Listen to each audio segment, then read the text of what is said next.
はい、こんにちは。画家の大塚明則です。今回は箔の平押しをやっていこうと思います。平押しって、平面に箔を一通り、貼る作業を平押しって言います。で、今回は金箔を貼っていこうかなと思います。金箔を取り扱うときに、金箔はもう本当、とんでもない薄さなので、もう息だけでもうふっとすっ飛んでっちゃうんで、息遣いとか注意するのと、エアコンとか、をね、つけっぱなしだったら、風とかが当たらないように気をつけてあげるのがいいと思います。結構1枚吹っ飛んだらね、要は、今で言うと多分、300円、400円が飛んじゃう。ですから、2枚吹っ飛んだら、一食食べられますからね。なので、気をつけて扱ってあげてください。はい、今回はこちら金箔を、5毛箔ですね。を貼っていこうと思います。で、ベビーパウダー、シカロールに白箸で、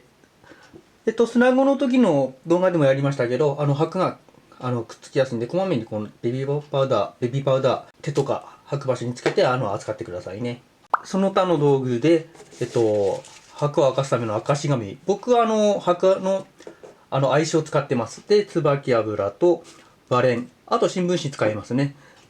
で、椿油を僕は使ってますけど、ポマードとかそういったのとかでも代用できます。で、他も油で、完成油だったら使用できると思ってください。完成油とか、要は乾いた後、その場に残ってしまうのが使えないと思って、乾いてね、もう蒸発しちゃうやつだったら一応、大丈夫だと思います。で、これから箔を明かすという作業をするんですけど、箔を明かすというのは、金箔とか箔はもう薄くて、もう柔らかくて、それ単独でね、持ち上げようとかしたりしたら、もう破けたりシワシワになったりとかして、原型をとどめないんですよ。なので、こういった紙に仮止めっていうかな、仮張りして、それを扱うということが基本になります。で、明かし紙を作るのに、椿油とかバレンを使うということなんですけど、こういった明かし紙を手製で作る以外にも、ろう引きという明かし紙が、もう、柄屋さんで売ってたりしますんで、油が塗ってある代わりに、もう、ろうが、すでに塗ってあって、すぐ使えるというものが画材屋さんに売ってますので、そちらでも大丈夫です。で、その2つの違いとしては、この IC とか使って明かし紙を作ると、紙が柔らかいんですよね、しなやか。で、ろう引きの紙って結構パリパリとして硬いんですよ。で、向き不向きがあるんですけど、平らな面とかは、ろう引きの方がちょっとやりやすかったりしますね。あと、箔を落としやすいっていうのかな。で、明かし紙はこれしなやかなんで、例えばちょっと凹凸のある盛り上げでレリーフ書いた後とか、そういったところの隙間とかを箔もぴったりと柔軟に箔が行き届いてきやすかったりはするんで、ちょっと複雑な絵肌のところは銅引きじゃなくてこちらの明かし紙を作った方がいいかなと思います。こちらはね、もちろんちょっと手間ですので、作業性考えるとね、ろう引きの方が早いですし、もうボンボン箔を押せますので、そこら辺はもう皆さんご自身の制作スタイルと合わせて選択されていいかなと思います。はい、では箔を明かしていこうかなと思います。椿油をバレンとかに一滴垂らしたら、ちょっとね、新聞紙でちょっと拭いてください。で、新聞紙の方に油垂らして、それでこしてもいいです。ほんのうっすらつけば大丈夫ですので、で、あんまりベタベタつけすぎると、箔が明かし紙から離れなくなってきたりとかもしますので、うっすらとついていく感じで。で、一回つけたら、多分、使ってる油とか、明かし紙、IC の方何使ってるか次第ですけど、10枚ぐらいは、普通に、明かし紙続けて作れますので、で、このバレンで、軽く、IC の方をこすってあげてください。で、こちらが、金箔の方を、よいしょ、開けていきます。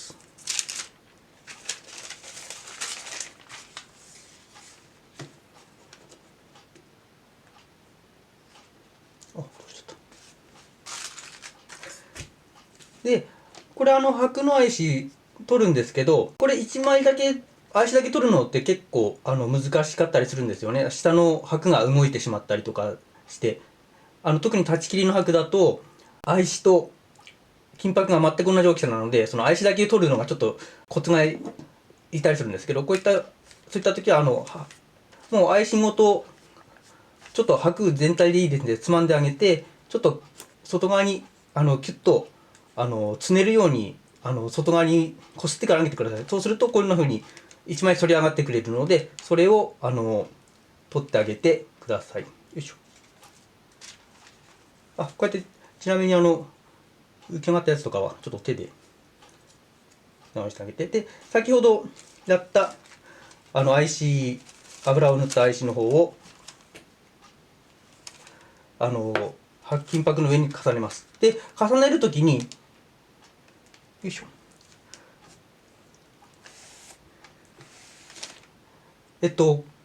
角を2辺をギリギリにしてあげて、逆側の2辺を余分に出るようにつけてあげてください。で相性を置いたら白箸で軽く上をこすってあげるとくっついてくれますので、これで箔を開かせたということになります。でこの作業を目的の画面の面積分やっていきます。半端が出ると思うんですけど、半端を切る作業はこれからしますね。この2辺をギリギリにする理由とかもあったりしますので、それはじゃあ貼るときに説明しようかなと思います。とりあえずこれを必要枚数分明かしていこうと思います。僕は金箔がもう製品で売られてる相性を俺そのまま赤し紙として使ってるんですけど、立ち切りの紙とか愛紙だったらもうギリギリの大きさになってるんで、今のようにちょっと余分が出ないんですよね。なのでロー引きの紙買ったらロー引きは一回り大きいんでもうそのまま使えるんですけど、立ち切りの金箔とか買ったらロー引きのやつ使うか、別に赤し紙を買う必要があったりしますね。で銀箔もギリギリなんですよ。この際金箔のやつって銀箔に使えるかというと、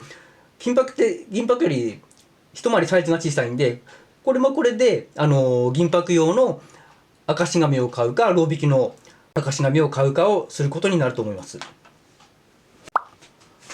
はい、で箔を切っていこうと思います。画面でね、端っこの方とか結局半端な面積が出てくると思うんで、その分の箔を押すために適度な面積にしようかなと思います。で箔を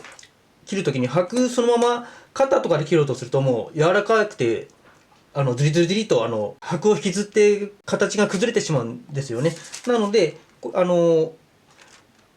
かした状態でさらに紙を挟んであげて、でその上から紙ごと箔を切ってあげられると、なんていうのか綺麗に剥がせるか切れるかなと思います。で薄くといっても結局金属なんで意外とカッターの切れ味がすぐ悪くなります。なのでこまめにカッターの刃は折ってあげられるといいかな。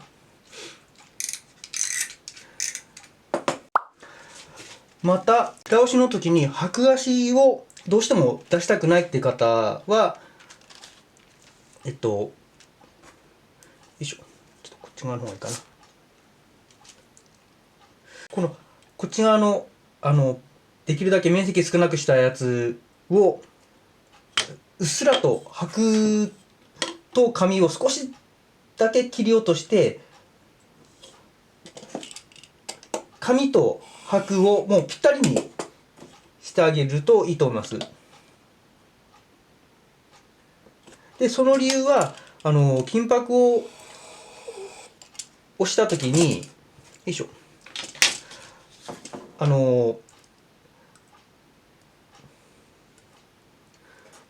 金箔を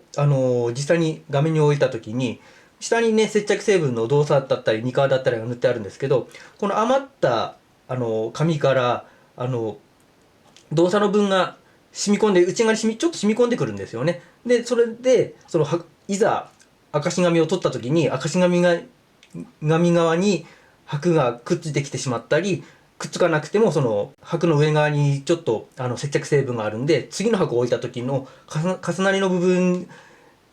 にくっついてしまうということにで白足ができるということにもつながるんですよね。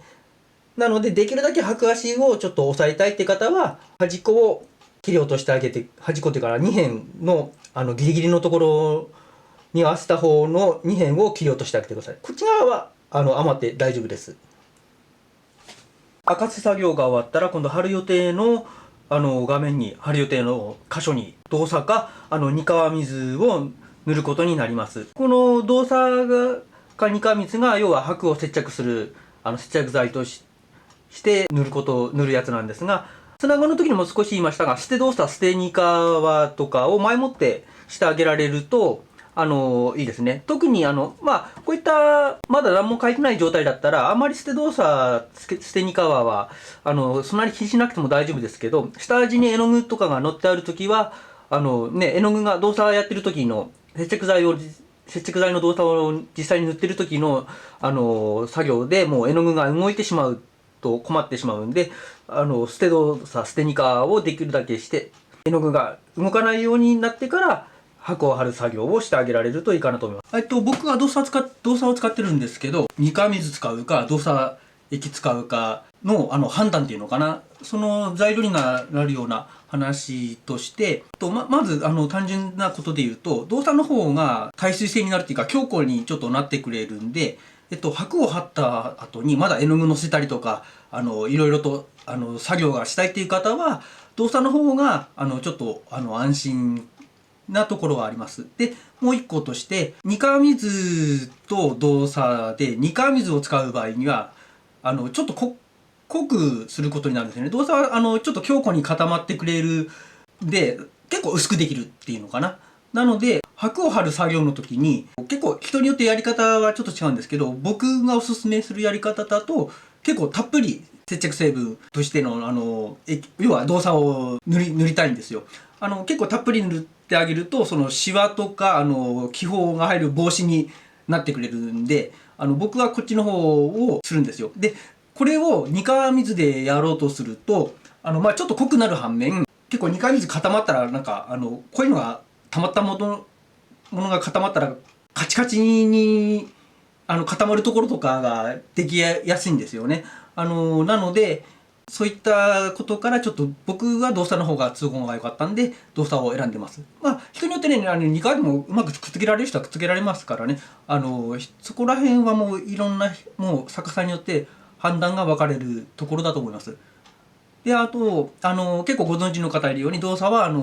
和紙に対して劣化の材料になってしまうんで、そこら辺もやっぱり懸念される方はもちろん煮川水の方を選んであげた方がいいしっていうこともあると思いますので、ご自身のスタンスっていうのかな、それを見て都合のいい方を判断してみてください。動作を塗っていこうかなと思います。で先ほど言ったように僕はたっぷりと塗ります。なので僕は割と広範囲で塗って結構枚数置いてっていうことにしますけど、人によっては一枚一枚やる方がいると思います。で僕は結構いっぱい動作を使うんで接着料を使うんで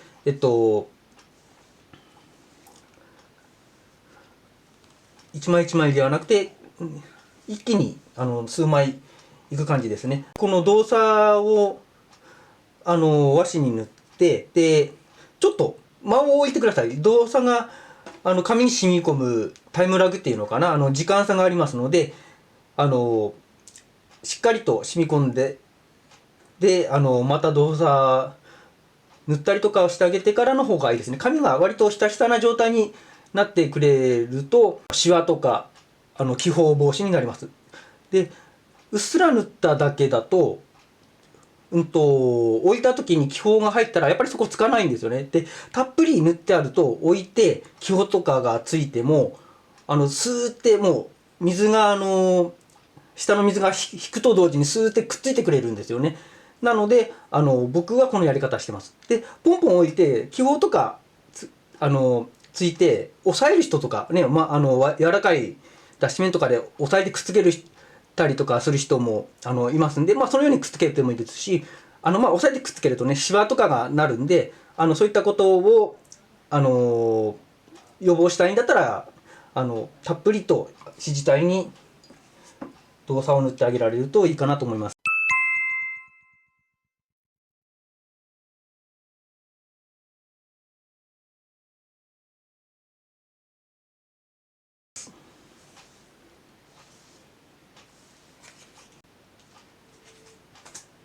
で、箔をくっつけていきます。で、この飛び出してる部分を持って、これを自分が今僕の立ち位置からこういうふうに貼っていこうっていう感じなんですけど、その画面の外側に向ける感じで貼っていきます。よいしょ。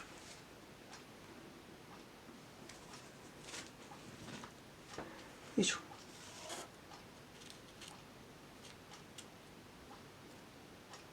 ひえ。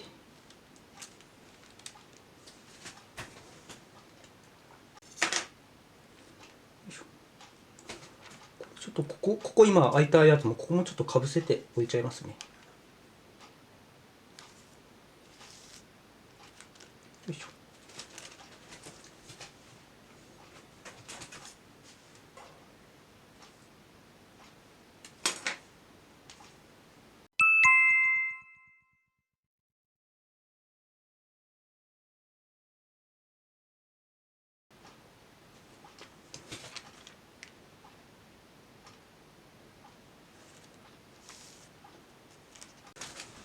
で、なんでその出っ張ってるところが外側に向けて押したかというと、今ここ折ってで、これ2枚向く時も出っ張ってる側が外側で、画面側がパツパツのギリギリのラインのところに合わせて置いてたんですけど、これってすごく置きにくいんですよね。なので最初そのずれてるかどうかって結構難しい判断だったりするんですけど、これ逆側につけてしまうと、まあ、さっきも少し話したように紙側からその動作の成分が染み込んで、箔を破いたりとかしやすいんですよ。うまくいっても箔足の原因になってしまうし。なので基本その画面の外側に紙が出っ張ってる方を合わせて、画面の内側の方はギリギリの側にしてあげられるといいかなと思います。今ね、でまだちょっと続けて入れるんですけど、もし広い面積やってて下の方が乾いてしまうかもしれないってなってしまったらたまにねまた動作を塗ってあげてください。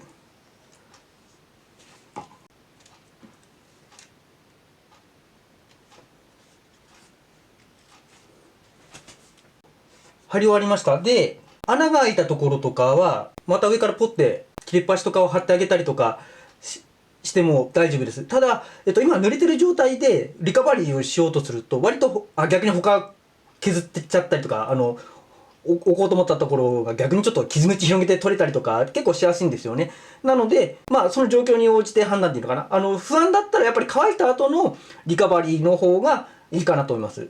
乾燥を待ってから今度多分多少落ちてしまうところとかが出る可能性あるんで、そこを補修していこうかなと思います。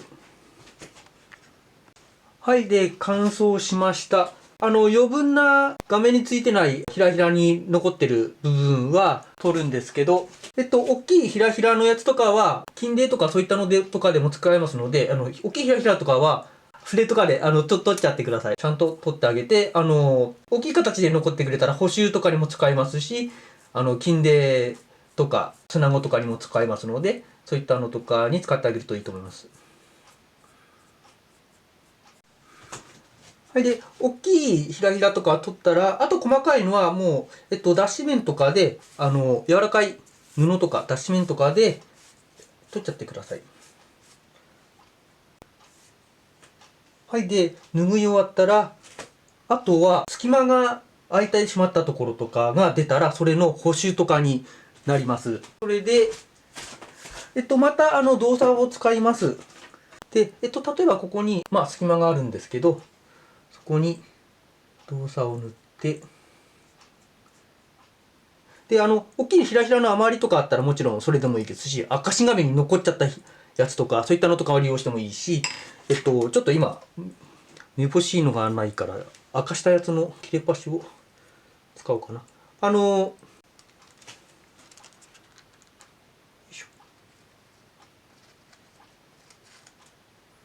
いしょ。これでまた乾燥させて、最後に、剥落止めもしくは艶消しだったりとかの目的もあったりとかするんですけど、また動作を塗って終わりになるんですけど、とりあえずまたこれで乾燥をさせようかなと思います。はい、補修箇所も終わりましたので、これも脱脂面で余分なの払って、で最後に動作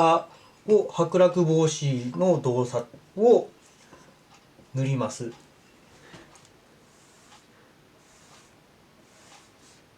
この金箔地の上に絵を描きたい方はやっぱり金属の上って絵の具が乗りづらいんで、動作を繰り返しで何度か塗ってください。結構5、6回とかは塗る羽目になるかな。状況次第なんですけど、もう塗って乾かしてを数回繰り返してあげてください。そうすると一応上に絵の具をのせて絵を描くことができます。ではまたこれで乾燥まで待ちます。